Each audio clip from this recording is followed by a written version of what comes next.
वापस दो, वापस दो, वापस दो, वापस दो, हमारा पासपोर्ट वापस दो, हमारा पासपोर्ट वापस दो, वापस दो, वापस दो, हमारा पासपोर्ट वापस दो, वापस दो, वापस दो, हमारा पासपोर्ट वापस दो। हम कमजोर नहीं है, कमजोर नहीं, कमजोर नहीं, हम कमजोर नहीं है, कमजोर नहीं, कमजोर नहीं, हमारा पासपोर्ट वापस दो, हमारा पासपोर्ट वापस दो, हमारा पासपोर्ट वापस दो, हमारा पासपोर्ट वापस दो, वापस दो, वापस दो, हमारा पासपोर्ट वापस दो, वापस दो, वापस दो, हमारा पासपोर्ट वापस दो।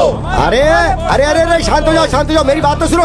तुम लोग यहाँ क्यों जमा हुए हो? दादा हम 250 लोग हैं और हमें काम से निकाले हुए पूरे 3 महीने हो चुके हैं। हमारी तनख्वाह भी नहीं दी जा रही है। हम वापस जाना चाहते हैं पर हम वो भी नहीं कर सकते हैं। हमारे पासपोर्ट वापस नहीं कर रहे ये लोग। यहाँ तक कि 2 वक्त की रोटी खाने के लिए अब हमारे पास पैसे नहीं बचे दादा। अरे तनख्वाह नहीं दी तो भी फिक्र नहीं है हमें, कम से कम पासपोर्ट तो वापस दे दो।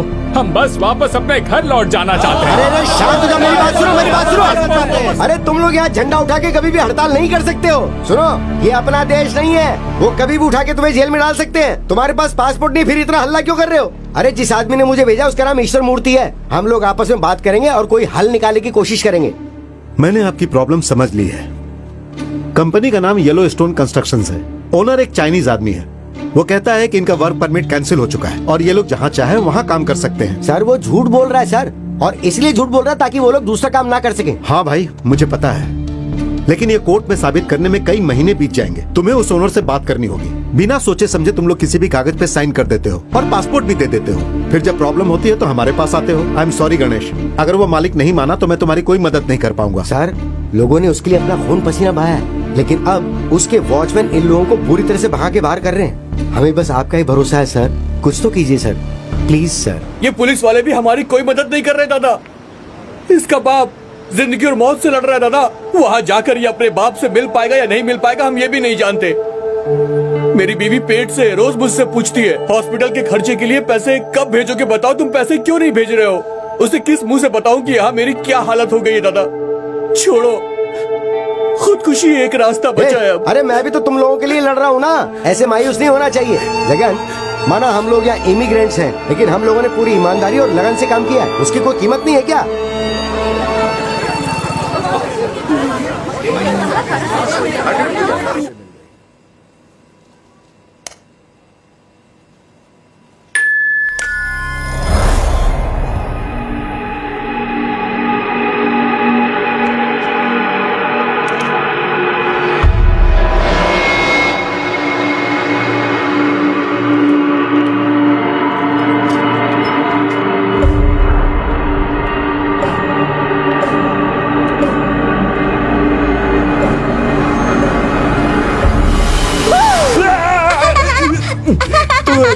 शैतान कहीं की। ये बता, इतने सारे सीसीटीवी कैमरा के होते हुए तू बच कैसे जाती है? वो मेरा सीक्रेट है, लेकिन आप डर गए ना? सच बिल्कुल बोलिए। नहीं, बड़े लोग डरने का नाटक करते हैं जिससे बच्चे खुश होते हैं। देखा मैंने तुम्हें कैसे उल्लू बनाया? अरे अंकल, मैं नहीं, आप बने। जवाब देती है, आने दो उसे। उससे कहकर तेरी चोटी कटवा दूंगा।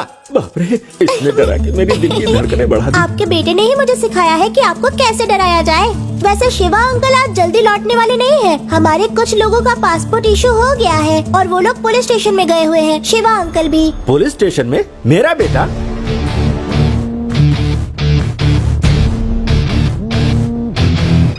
हेलो शिवा, कहाँ हो तुम? दिवाली आ रही है पापा, मिठाइयों की बड़ी ऑर्डर मिली है तो होलसेल में दूध खरीदने के लिए आया था। क्या हुआ? दूध लेने गया है। मुझे इस छोटी शैतान ने बताया कि पुलिस स्टेशन में कोई प्रॉब्लम हुई है और तू वहाँ पर गया हुआ है। मुझे तो विश्वास ही नहीं हुआ। Police station? मैं कभी वहाँ जा सकता हूँ पापा? कितना रिस्की होता है। सॉरी बेटा सॉरी, मैंने तुम्हें फोन करके डिस्टर्ब कर दिया। अच्छा सुनो, इस साल की स्पेशल मिठाई क्या बनानी है? हलवा पापा। बहुत अच्छा। सुना तुमने?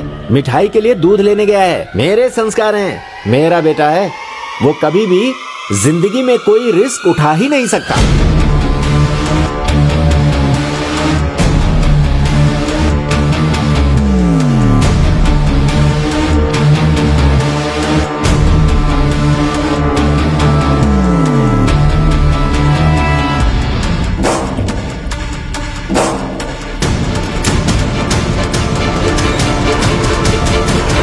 अपने बेटे के बारे में कुछ और बता देता हूँ। वो बचपन से ही सही रास्ते पर चलता आया है। गलत काम के बारे में उसे कुछ भी मालूम ही नहीं है।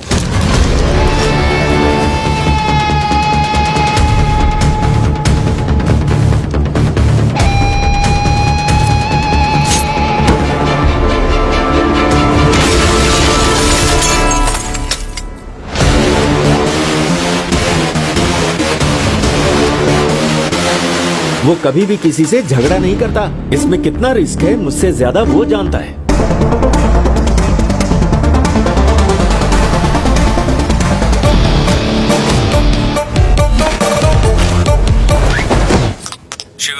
मैंने कांच टूटने की आवाज सुनी। उसके दांत टूटे हैं। तू जल्दी से जीपीएस ट्रैकर चेक कर। ये कितना कॉम्प्लिकेटेड है।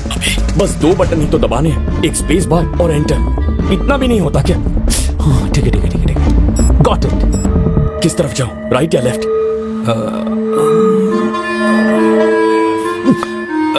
राइट।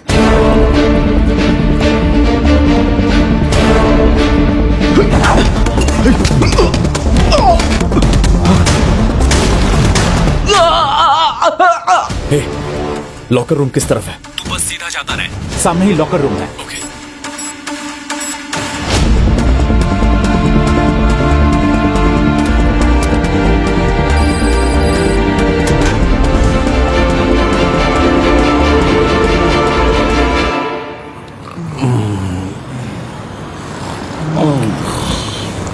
हे जगन, क्या हुआ? मुझे भूख लगी है यार। क्या करूं? तो मैंने कौन सी बिरयानी खाई है, देख नहीं रहा तब से यहाँ पे पड़ा हुआ हूँ।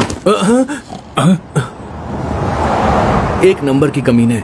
हम लोग यहाँ पे सो रहे और हम पर कचरा फेंक कर जा रहे हैं, ये बेवकूफ। जगन, मुझे एक डाउट है। अब क्या है? तुझे याद है बाढ़ में फंसे लोगों को उन्होंने कैसे राशन पहुंचाया था? पता है ना तुझे?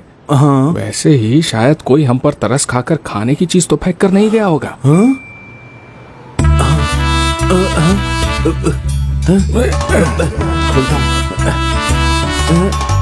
इसमें तो प्लास्टिक कवर्स है। सोचा था खाना मिलेगा। हमारे पासपोर्ट है, ये देख। सबके लगता है इसमें। ये देखो, ये तो मेरा पासपोर्ट है और इसमें हमारी तनख्वाह भी है।